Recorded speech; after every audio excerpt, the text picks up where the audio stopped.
Ela se parece com a jataí. Ela é bravinha que nem jataí. Um dos seus nomes populares é jataizão, mas ela não tem nada a ver com a abelha jataí. Talvez essa seja uma das abelhas nativas mais lindas que eu já manejei e também uma das mais criadas pelos meliponicultores que estão nas regiões mais secas do nosso país. No vídeo de hoje eu vou falar tudo sobre a criação dela, a abelha marmelada. Portanto, sejam todos muito bem-vindos ao guia completo de criação da abelha marmelada.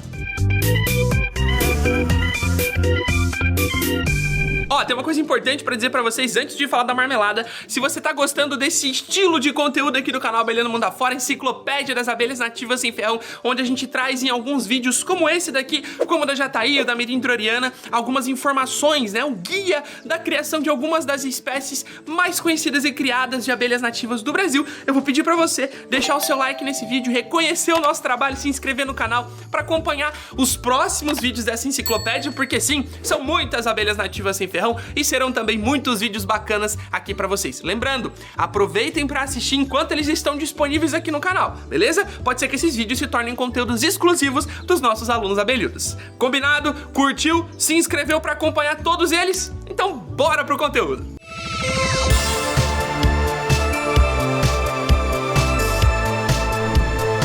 Ela tem muitos nomes populares de acordo com as regiões do Brasil em que ela se encontra. Ela pode ser chamada tanto de marmelada amarela, Manuel de Abreu, Miguel de Abreu, abelha moça branca ou mesmo abelha marmelada. E é justamente por essa quantidade enorme de nomes populares para uma espécie que a gente tem que sempre se referir às espécies de abelhas nativas pelo nome científico, que no caso da marmelada ela é pertencente ao gênero Friesiomyelita. A mais conhecida e uma das mais criadas no Brasil é a Friesiomyelita varia, mas existem 7 espécies cujo nome popular é marmelada, marmelada amarela ou moça branca. Por isso eu vou falar dessas espécies e falar das regiões que elas ocorrem para você saber qual que é a que tá ocorrendo perto de você. Primeiro, a Friesiomyelita varia, que é de fato uma das que a gente vai abordar nessa aula de hoje. Ela ocorre no centro-oeste e também na parte nordeste do Brasil. A Friesiomyelita doederlane, ela é chamada de moça branca, mas também de marmelada amarela. Ela ocorre da parte medial a norte do Brasil, ou seja, partindo do centro-oeste, né, traçando uma linha no meio do Brasil,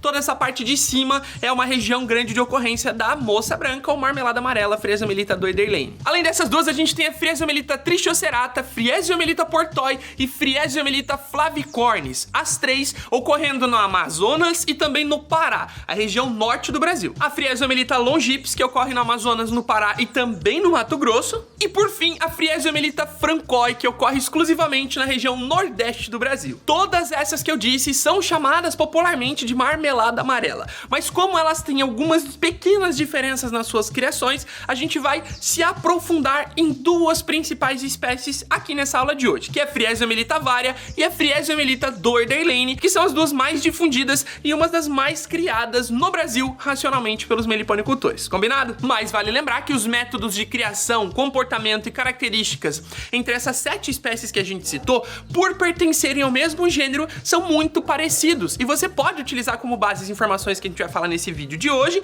para criar ou para manejar outras espécies pertencentes ao mesmo gênero, também chamadas de marmelada, né? Como as que ocorrem no Nordeste, as que ocorrem no Norte do Brasil também.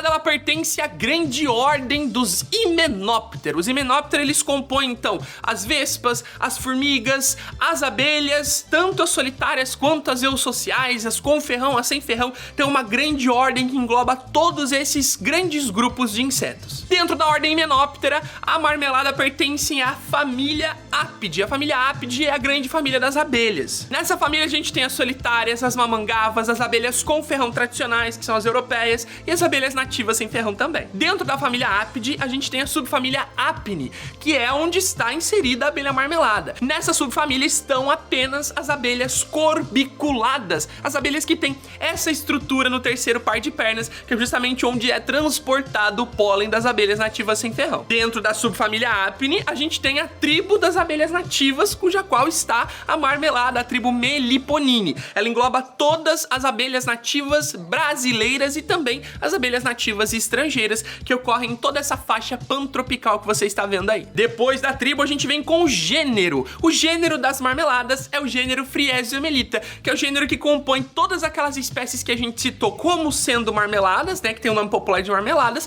e também outras espécies, como as mocinhas brancas, mocinha preta, moça preta e por aí vai. O gênero Friesiomelita, ele ocorre desde o sudeste do México até o sudeste do Brasil, e ele tem dentro desse gênero mais de 20 espécies de Friesiomelitas já catalogadas pela ciência. E saindo do gênero, a gente passa então diretamente para as espécies que serão abordadas nesse vídeo. A gente tem a Friesiomelita varia ocorrendo no Nordeste, no Sudeste, no Mato Grosso e Goiânia, e a Friesiomelita doederlane ocorrendo no Mato Grosso, no Pará, no Nordeste e também em Minas Gerais.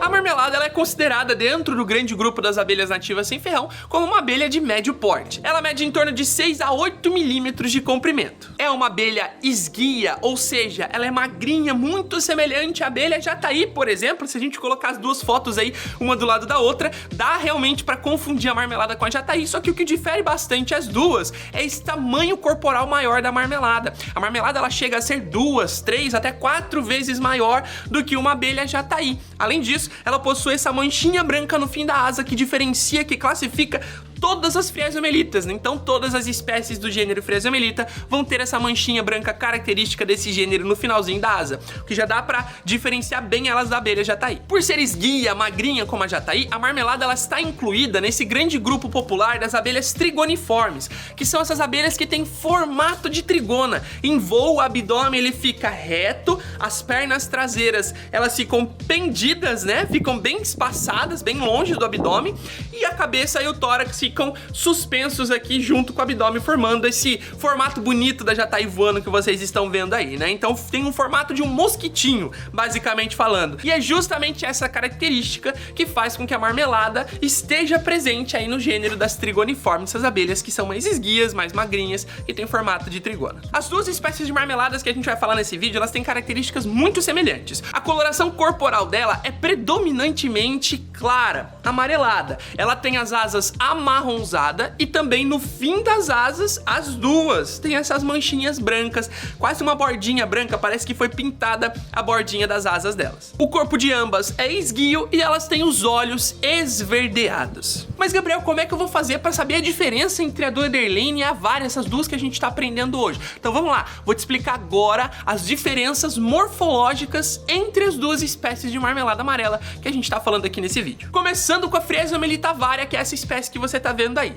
Ela vai ter, diferente da outra que a gente vai abordar, o abdômen predominantemente escuro com linhas amareladas. Além disso, a corbícula dela, que é justamente essa conchinha adaptada no fim da perna traseira, tem a coloração escura. Já a Friesiomelita doederlane, ela vai ter a coloração do abdômen predominantemente clara, quase que sem listras, e a corbícula vai ser também de coloração clara. Então a varia, que é a marmelada, ela tem essa coloração um pouquinho mais escura, abdômen listrado e corbícula escura, e a doederlane, que é chamada também de moça branca, ela tem a coloração predominantemente clara, incluindo a sua corbícula. Só nisso daí já dá pra gente diferenciar as duas tranquilamente.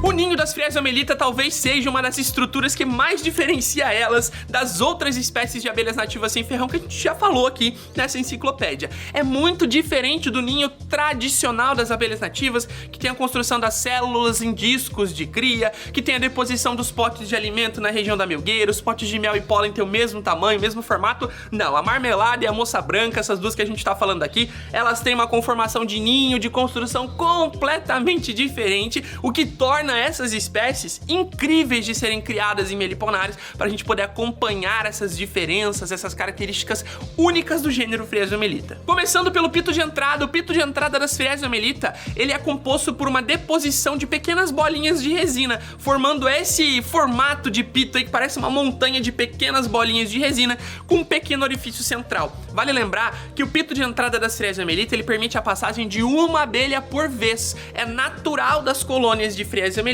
ter ter uma pequena entrada que passa uma abelha por vez só e ali uma guarda posicionada realizando a defesa do ninho. Além, é claro, dessa resina que compõe o ninho das Frias Amelita. Então é um pito de entrada completamente resinoso e muito difícil de ter cerume na sua composição. Diferente, por exemplo, da abelha jataí, que esse canudinho de entrada é composto quase que completamente de cera pura ou cerume, que é também um material de construção do interior dos ninhos. O túnel de ingresso, que é a estrutura que vem logo depois do pito de entrada nas colônias de Frias Amelita, ele é composto de cerume, diferente do pito de entrada. E tanto o pito de entrada quanto o túnel de ingresso, eles compõem as estruturas iniciais de defesa dessa colônia. Então no pito de entrada terão abelhas guardas ali, posicionadas, uma vigia na porta e atrás dela algumas abelhas guardas, e no túnel de ingresso, que é essa estrutura comprida e um túnel mesmo que leva até a região do ninho, terão outras abelhas guardas posicionadas e prontas para realizar a defesa dessa colônia. Saindo do túnel de ingresso, a gente já vai para a região propriamente conhecida como ninho. O ninho das Frias Amelita, ele tem esse formato que você está vendo, um formato de cacho de uva. É o famoso ninho em cacho, muito comum em todo o gênero Frias Amelita e para algumas outras espécies de abelhas sem ferrão e gêneros também, como a Leurotrigona, por exemplo, as abelhas lambiolhos, que também constroem essas estruturas bem diferenciadas e características de ninho. No ninho das Frias Amelita, as células de cria, ao invés de serem agrupadas uma ao lado da outra, elas são conectadas por pequenos pilares de sustentação, que na estrutura geral formam esse aspecto de cacho. A presença de célula real, como todas as trigoniformes, para a geração de uma princesa, essa larva ela tem que consumir mais alimento. Então é normal que tenha uma célula maior para agregar mais alimento, para que essa larva consuma e se transforme então em uma rainha. Apesar de as Frias Amelita não dependerem de células reais para a geração de uma rainha, e a gente já vai entender o porquê que isso acontece. Vale lembrar que nessa conformação de ninho há também diferenciação entre cria madura e cria verde, assim como os discos de cria. Só que diferente dos discos de cria em que um está em cima do outro, a diferenciação entre cria madura e verde das colônias de Frias Amelita normalmente acontece por região lateral. Então a gente tem normalmente na conformação do ninho, da metade para um lado a cria madura e da metade para o outro a cria verde, que está sendo botada pela rainha, como essa imagem aí você está vendo. A verde sempre tem uma coloração mais escura, porque ela tem mais cerume em volta da célula de cria, e a madura ela tem sempre uma coloração mais clara, porque além da pulpa lá dentro ser bem branquinha e clarear a célula, as abelhas vão retirando o excesso de cerume de fora para facilitar o nascimento, o que torna a parede da célula bem fininha e deixa passar essa coloração branca da pré-pulpa e da pulpa de lá de dentro por lado externo, transformando a região da cria madura, que está mais próxima de nascer, em uma coloração mais clara. Então dá pra gente perceber nitidamente aí a diferença. Vale lembrar que no ninho das Frias Amelita, não sei se vocês já perceberam, não tem a construção de invólucro, que são aquelas folhinhas de cerume que abraçam os discos de cria da jataí, por exemplo. As Frias Amelita não têm a tradição de construção de invólucro, e isso faz com que elas sejam muito dependentes de uma boa termorregulação. Ou seja, se há muita variação de temperatura no ambiente interno da colônia, essas crias vão sofrer muito, porque não tem a barreira térmica que o invólucro cria para proteger esse ninho. Por isso que nós temos que ter muita atenção na criação de Frias Amelita com as variações de temperatura, e a caixa para manter elas tem que ser uma caixa boa, com uma espessura boa, para que ela não tenha justamente este problema. A caixa para criação de abelha marmelada tem dois padrões principais que são os mais utilizados para a criação dessas duas espécies. A caixa modelo baú, que é essa caixa retangular de tamanho integrado interno, e a caixa modelo didática, que permite a visualização das estruturas internas da colônia, e pelo fato da marmelada não construir invólucro, é uma caixa que pode ser bem utilizada para a criação dessa espécie. Os tamanhos internos utilizados para a criação da Frias Amelita varia, que é marmelada, variam em torno de 25 por 25 no caso da caixa quadrada, ou 30 por 16 no caso da caixa retangular, podendo também ser 25 por 16, podendo também ser um tamanho próximo desses dois. Vale lembrar que a marmelada precisa de um tamanho integrado no interior da caixa para conseguir construir as estruturas de cria e também as estruturas de alimentação, o pote de pólen, que é um pote comprido, que ocupa espaço, e os potes de mel no fundo do ninho. E é justamente por conta desse espaço ocupado na altura da caixa que a altura das caixas interna para a criação de marmelada, elas precisam variar em torno de 15 a 16 centímetros, para que assim elas consigam construir a estrutura de cria adequadamente, que normalmente é sustentada pelo topo da caixa, e consigam construir os potes de alimentação da reserva proteica, que são os potes de pólen. Para as outras espécies, como a Frias Amelita do Ederlane, ou as outras espécies que foram citadas nesse vídeo, que também são chamadas de abelha marmelada, Caso a estrutura de cria não seja tão grande e ocupe tanto espaço quanto a Friesia melita varia ocupa para construir o seu ninho, que é uma das espécies que mais ocupa espaço interno de caixa, essas medidas podem ser readequadas para atender melhor a necessidade de cada uma das espécies. Lembrando que espaço excedente no interior das caixas de marmelada não é interessante, porque essa é uma espécie que não constrói invólucro e precisa de uma boa termorregulação. E é justamente por esse déficit de termorregulação que a marmelada precisa de uma caixa construída com uma boa espessura, pelo menos 3,5 centímetros, e uma madeira que seja porosa para conseguir equilibrar melhor a temperatura do interior do ninho e criar esse isolamento térmico com a temperatura exterior. As madeiras mais indicadas para construção de caixa para marmelada, então, são pinos, eucalipto, cedrinho e a madeira amescla, que são madeiras de custo-benefício bom e tem uma porosidade boa para equilibrar bem a temperatura da colônia. As estruturas alimentares das colônias de marmelada, elas são únicas para a espécie. Os potes de mel, eles são bem pequenininhos e circulares, e eles ficam todos agrupados na região de alimentação energética, só com os potes de mel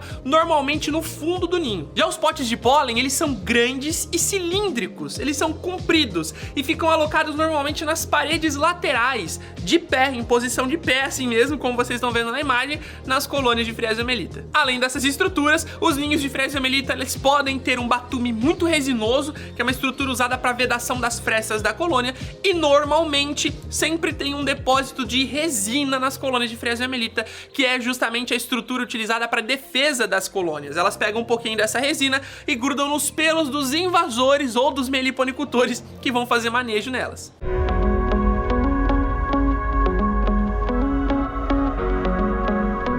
O início de uma colônia de Friesia melita se dá pelo processo chamado também de enxameação. A enxameação é o processo natural de multiplicação das colônias de abelhas nativas sem ferrão, que começa com uma colônia matriz que chegou no seu limite de desenvolvimento. A partir desse ponto, uma abelha escoteira sai dessa colônia matriz e começa a buscar novos ocos para a construção de ninho.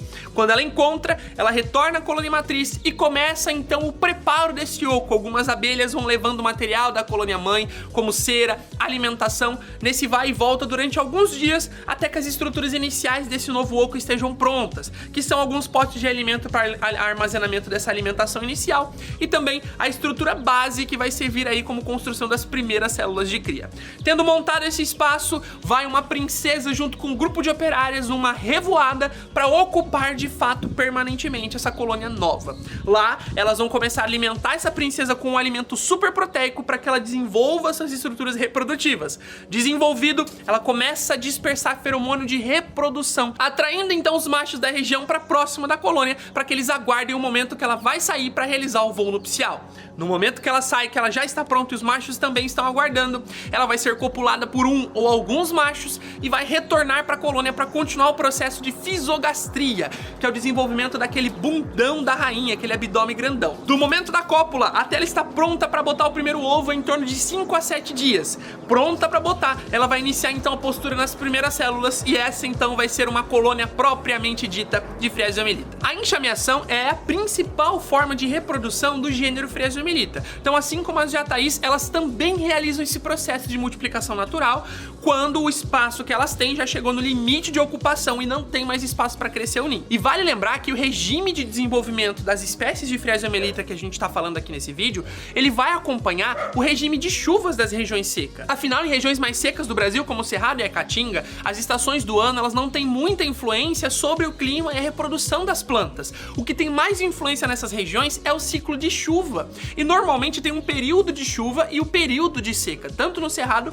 quanto na Caatinga. E esses dois períodos, eles determinam também o período de desenvolvimento das abelhas. Afinal, o desenvolvimento das colônias de Friesia melita está totalmente interligado à reprodução, o ciclo reprodutivo das plantas, que é quando as plantas estão produzindo flores e alimentando essas colônias. É o alimento que faz com que a colônia consiga crescer, se desenvolver, se alimentar e consiga enxamear. Então, se não tem alimento no período seco, essas colônias estarão nesse processo de reclusão, de consumir a reserva alimentar que foi criada no período produtivo, e este é o momento que a gente não deve multiplicar, por exemplo, a colônia de Friesia melita. Já no período de chuva, um pouquinho antes ou um pouquinho depois desse período, que é quando as plantas estão produzindo flores, aí sim a gente pode realizar alguns manejos com essas colônias, porque elas vão ter recursos para coletar. Só que vale lembrar que existem algumas pequenas variações entre as colônias que ocorrem no Cerrado e as colônias que ocorrem na Caatinga. Caatinga. Afinal, esses dois biomas, apesar de serem biomas mais secos, eles têm um calendário de florada, um calendário de enxameação das espécies bem distinto. As Friesiomelita varia e Doederlane, que ocorrem na região do Cerrado, elas vão ter floradas disponíveis de julho a outubro e depois de março a maio. E o período de enxameação para as colônias que estão no Cerrado vai ser de agosto a outubro, principalmente. Já as Friesiomelita varia e Doederlane, que estão na região da Caatinga, elas vão ter floradas disponíveis de janeiro a abril e as enxameações acontecem principalmente de fevereiro a março. Então é um período curto de enxameação para essa região que é a região mais seca do Brasil, semiárido brasileiro, a região da Caatinga.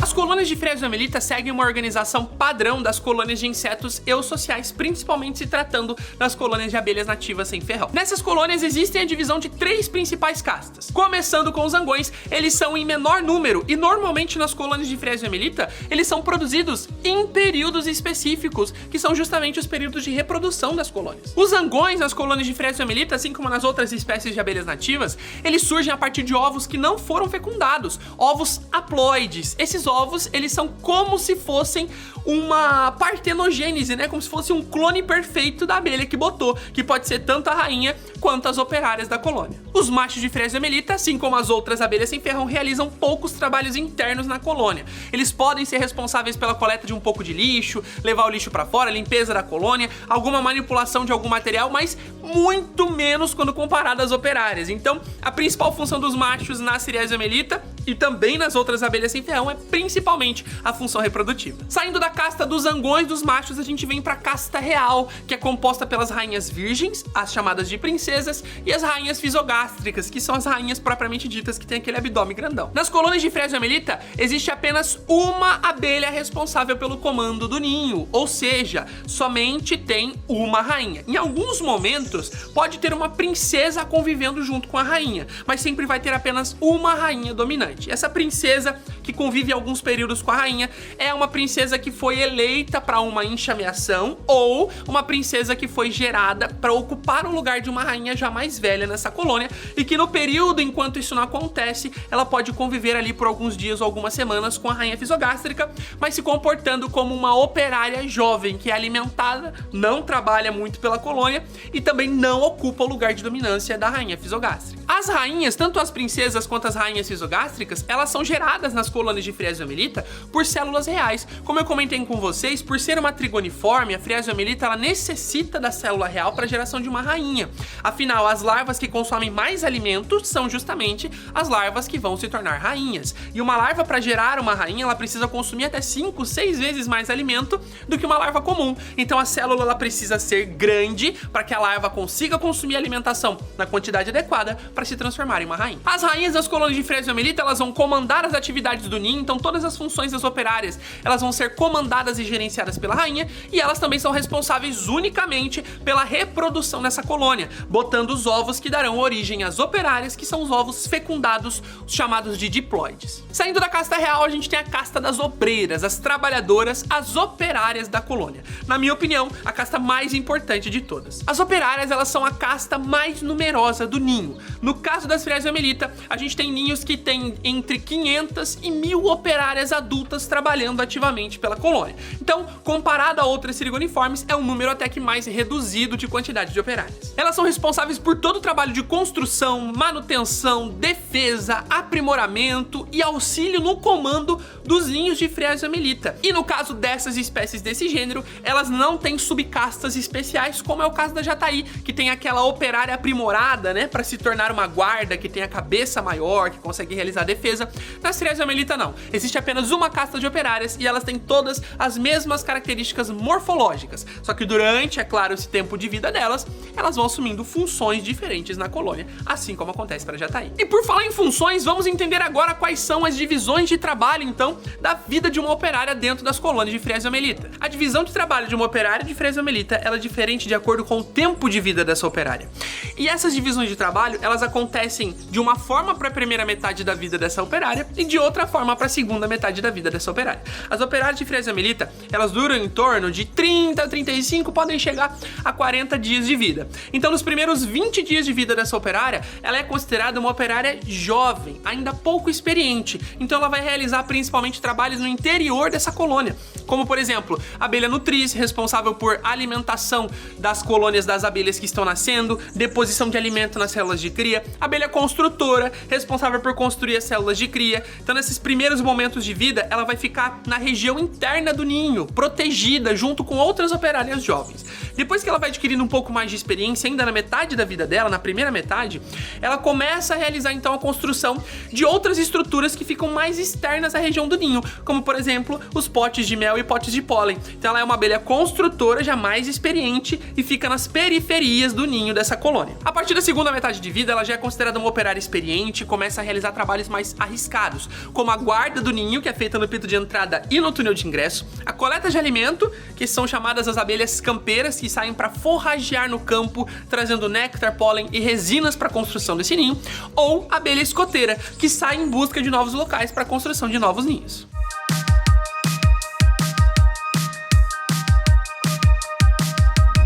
As Frezia Melita, elas são abelhas bem adaptativas e generalistas. Isso faz com que elas consigam se adaptar a condições adversas de pasto para coleta de alimento. Mas é importante, se você quer ter uma colônia de Frezia Melita bem desenvolvida, forte e saudável, ter um pasto de sucesso para oferecer alimento correto para suas colônias. O pasto de sucesso ele é composto por 3 pilares principais, segundo o que eu passo lá para os meus alunos. O primeiro pilar é a qualidade, que são as plantas corretas, as melhores para oferecer alimento para a espécie que a gente quer criar. No caso da Frezia Melita, já vou falar daqui a pouquinho pra vocês. O segundo pilar é a quantidade. A gente precisa ter uma boa quantidade de plantas, senão não vai ter uma quantidade necessária de alimento para que a colônia consiga se desenvolver.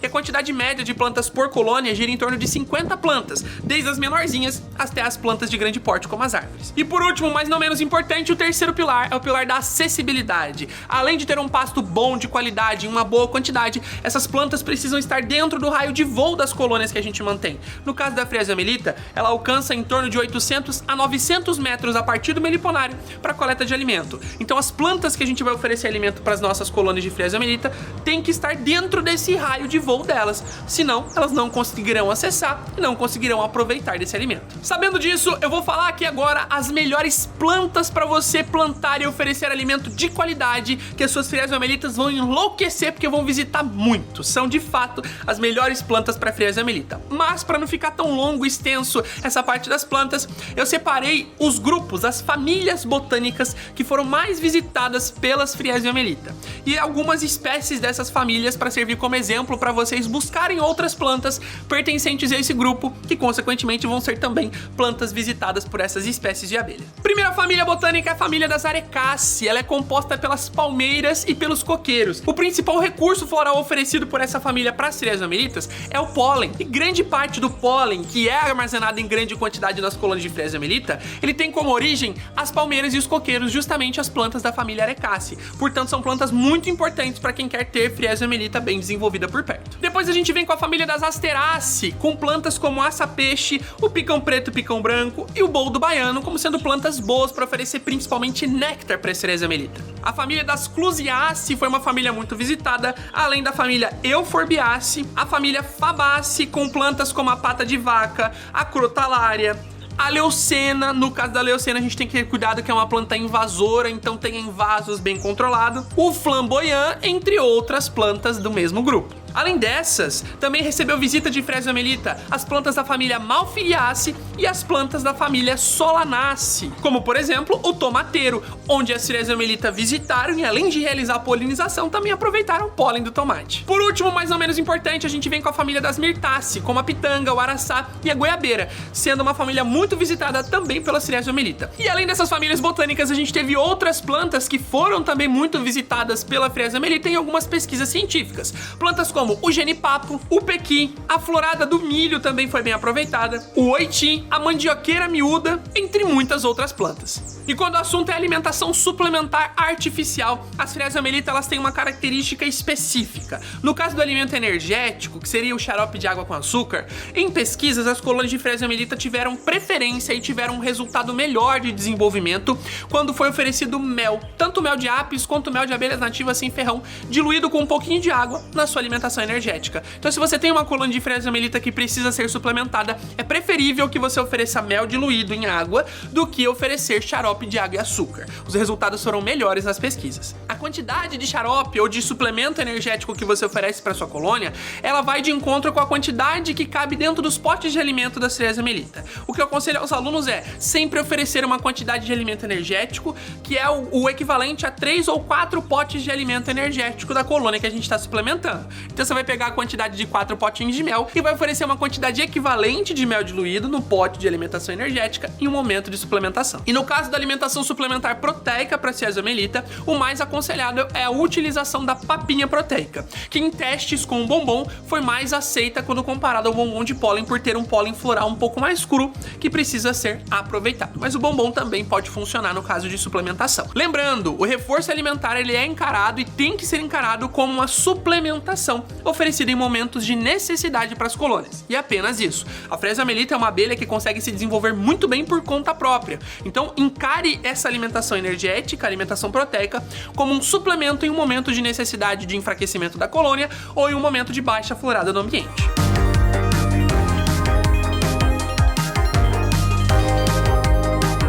As Fresia-Melita em geral são abelhas muito mansas e não se incomodam com proximidade. Então são espécies muito bacanas para criar perto de crianças, animais domésticos que não dão muito problema. Na hora do manejo ela pode sim se defender um pouco, mas normalmente ela não causa muitos problemas como a jataí, por exemplo. A defesa dela costuma ser voar em volta do invasor ou do meliponicultor que está manejando. Em alguns casos ela pode pegar um pouquinho daquela resina que eu comentei e grudar nos pelos de quem está manejando do animal invasor. Mas é muito raro que as operárias mordam no momento de defesa, e então ela é considerada uma abelha bem tranquila para ser manejada, não causando muitos problemas. Vale lembrar que a Fresia-Melita ela tolera bem a proximidade com colônias de outras espécies e também com outras colônias de Fresia-Melita, então dá para fazer um meliponário coletivo de Fresia-Melita sem que a gente tenha muito problema, diferente da jataí, por exemplo, que precisa de um manejo específico para ser colocada em um meliponário coletivo, ou a borá, que não tolera proximidade com outras borá, tendo um territorialismo, tanto no caso da jataí quanto da borá, muito elevado.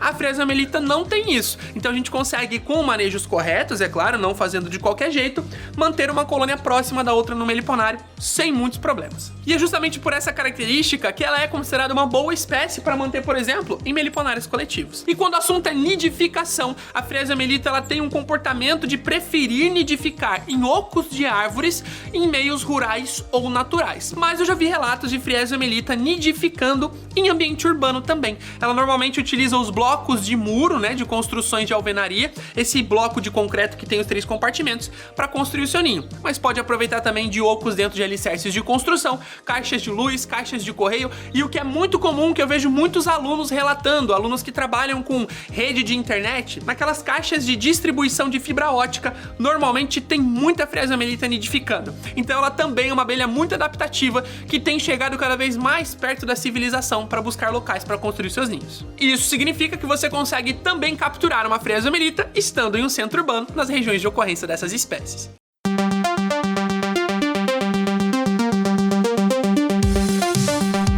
E aqui vão algumas características e curiosidades interessantes sobre as Fresia-Melita. Primeiro, ela apresenta, como a gente viu, apenas uma vigia por pito de entrada e tem um pito bem pequenininho que dá para passar apenas uma abelha por vez. Isso é considerado uma estratégia interessante de defesa, afinal, o orifício sendo muito pequeno, é mais fácil de ser controlada a entrada de insetos invasores. Segundo, a Fresia-Melita ela tem o costume de depositar bastante resina na construção do pito de entrada. Em alguns casos, isso pode extrapolar o nível do normal, sendo depositado resina também em torno de toda a colônia e até, no caso de um meliponário de parede, parede? Na parede que está atrás da caixa, sujando, né, todo o ambiente com essas pequenas bolinhas de resina, que serve como uma espécie de marcação de cheiro para mostrar que ali tem uma colônia forte e dominante, e também como uma forma de digital humana, identificando aquela colônia para as operárias que moram lá, que são da colônia, para mostrar que aquela é a colônia das operárias que estão chegando no voo, facilitando a identificação. Terceira e talvez uma das maiores curiosidades das Fresia melita: a geração de rainhas de Fresia melita não depende única e exclusivamente das células reais.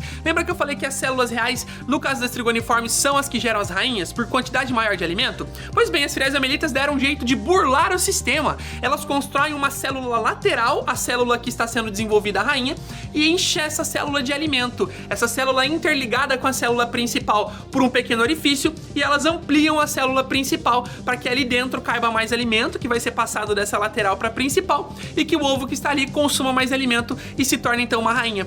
Por isso que inclusive as divisões de Fresia melita levam um pouco da cria verde também, porque é na cria verde que elas vão fazer essa adaptação, vão construir uma espécie de célula real e vão eleger uma larva para se tornar uma rainha. Isso tudo é feito pelas operárias em um momento de necessidade. Então não é necessário de uma célula real para realizar uma divisão de marmelada. Você pode realizar a divisão levando um pouco das células verdes para o ninho que será dividido, e vai acontecer o surgimento de uma rainha justamente por essa estratégia que as Fresia melita desenvolveram. Olha só que interessante. Quarto lugar, dezembro, janeiro e julho são os meses de maior produção dos machos nas colônias de Fresia melita. Isso ocorre então durante as floradas, a época perfeita para a divisão. Quinto lugar, as Fresia melitas elas podem não aceitar muito bem a alimentação artificial, principalmente quando se trata de xarope. Em algumas pesquisas, o xarope, além de não ser aceito, ele acabou reduzindo um pouquinho do tempo de vida das operárias que consumiram. Por isso, inclusive, que eu aconselhei vocês a alimentação artificial utilizando mel diluído no caso das Fresia melita. Sexto lugar, os potes de alimento das colônias de Fresia melita são únicos para todas as abelhas nativas sem ferrão que existem no Brasil. Os potes de mel nesse formato meio quadradinho, pequeno, localizados no fundo da colônia, e principalmente os potes cilíndricos e tubulares de pólen que ficam nas laterais, são construções únicas no universo das abelhas nativas, botando aí o gênero Fresia melita no gênero de destaque quando o assunto é característica exclusiva das espécies. No caso aí dos potes de alimento bem diferenciados dessas colônias.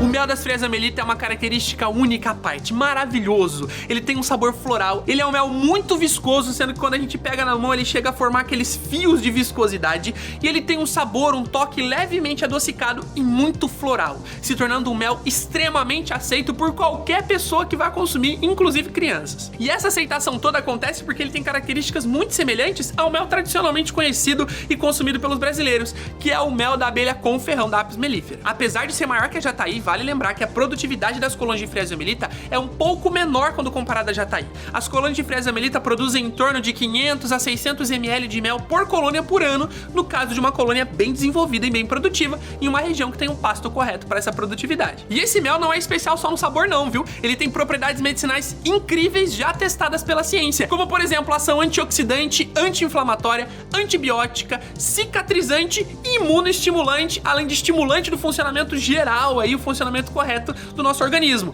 Então olha, vai por mim, é muito bom consumir mel de Fresia melita para a saúde do nosso corpo.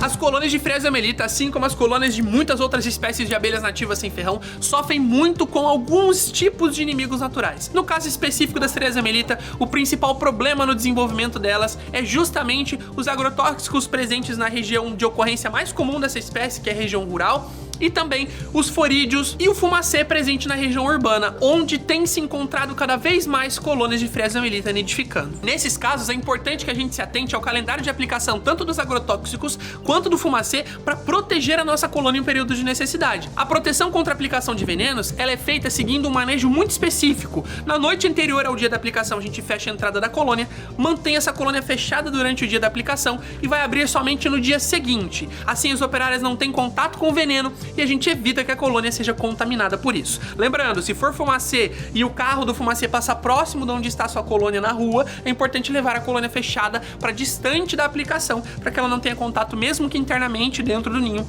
com os venenos. E além desses inimigos exterminadores, que são justamente os que causam mais problemas, a gente tem alguns outros inimigos naturais das colônias de Frezia melita, como é o caso do forídeo, mas que tem pouca intensidade de ataque para Frezia melita, afinal o pólen dela não é tão fermentado, não tem um cheiro tão ácido quanto de outras espécies, que é mais preferível pelo forídeo, e também por a entrada ser muito pequenininha e ter sempre a presença de uma vigia ali, a defesa do ninho contra os insetos invasores é muito eficiente, sendo difícil um forídeo acabar passando. Mas existe um inseto que é membro da mesma família que a Frezia melita que pode causar sim muitos problemas, que são as formigas. As formigas, caso queiram, elas conseguem se invadir os ninhos de Frezia melita e aproveitar do mel que tem lá dentro. Afinal, as colônias de Frezia melita têm poucas operárias e não conseguem se defender adequadamente. Agora que você já sabe de tudo isso, conhece um pouco mais sobre esse gênero incrível que são as Frezia melita, as abelhas marmelada e moça branca, vale um curtir e se inscrever aqui no canal, não vale? Clica aí no botão de curtir, clica no botão de se inscrever, esteja junto com a gente nessa comunidade de meliponicultores conscientes que se forma aqui de novos criadores de abelhas nativas sem ferrão. No canal Abelha no Mundo Afora, eu vou gostar muito da sua presença. E é claro, estando inscrito, o YouTube vai avisar você sempre que a gente produzir um vídeo muito bom como esse, e se você não perde conteúdo nenhum, combinado? E pra finalizar esse vídeo, eu quero te fazer um convite. Você quer aprender mais sobre as abelhas nativas brasileiras? Eu criei um grupo no WhatsApp que não tem propaganda, só tem puro conteúdo. Por lá a gente manda os nossos vídeos, a gente manda conteúdos exclusivos